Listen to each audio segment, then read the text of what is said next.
नमस्कार मित्रों, मारी यूट्यूब चैनल में फरी एक बार आपનું હૃદયપૂર્વક સ્વાગત છે। કે સફરજન લાંબો સમય સુધી ખરાબ ના થાય એના માટે એ સફરજન ઉપર એક પ્રકારનું કેમિકલ એટલે કે વેક્સ લગાવવામાં આવે છે। તો એ વેક્સ લગાવેલું હોય તો આપણને કેવી રીતે ખબર પડે કે વેક્સ લગાવેલું સફરજન છે? એ વેક્સ લગાવેલા સફરજનનો આપણે ખાવામાં ઉપયોગ કરવો હોય તો કેવી રીતે ઉપયોગ કરી શકીએ અને સફરજન ક્યારે ખાવું અને સફરજન ખાતી વખતે કઈ કઈ બાબતોનું ધ્યાન રાખવું જોઈએ એ આજે આપણે આ વિડીયોની અંદર ચર્ચા કરીએ અને સમજવાનો પ્રયત્ન કરીએ। સફરજનની સિઝન જોઈએ તો ઓક્ટોબર, નવેમ્બર, ડિસેમ્બર, જાન્યુઆરી અને ફેબ્રુઆરી આ 5 મહિના એની સિઝન કહી શકાય।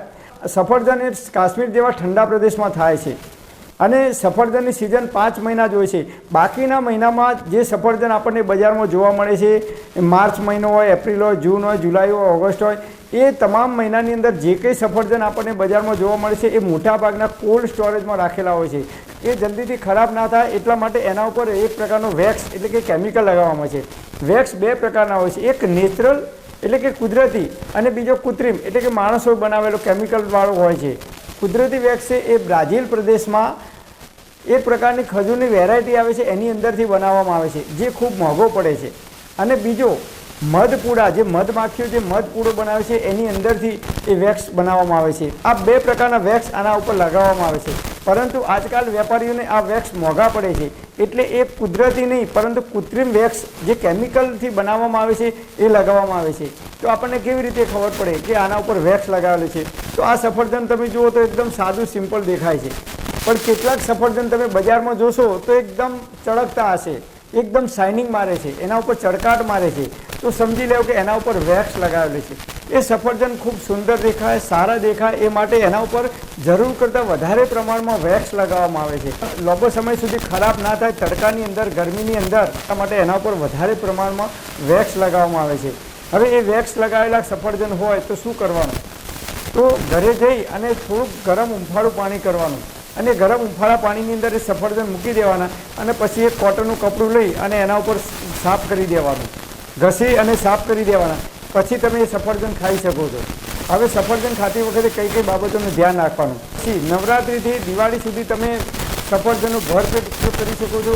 એ સિવાય તમે ઓક્ટોબર, નવેમ્બર, ડિસેમ્બર, જાન્યુઆરી અને ફેબ્રુઆરી સુધી એટલે કે શિયાળાની સિઝન દરમિયાન તમે સફરજનનો ભરપેટ ઉપયોગ કરી શકો છો। તો સફરજન ક્યારે ખાવું?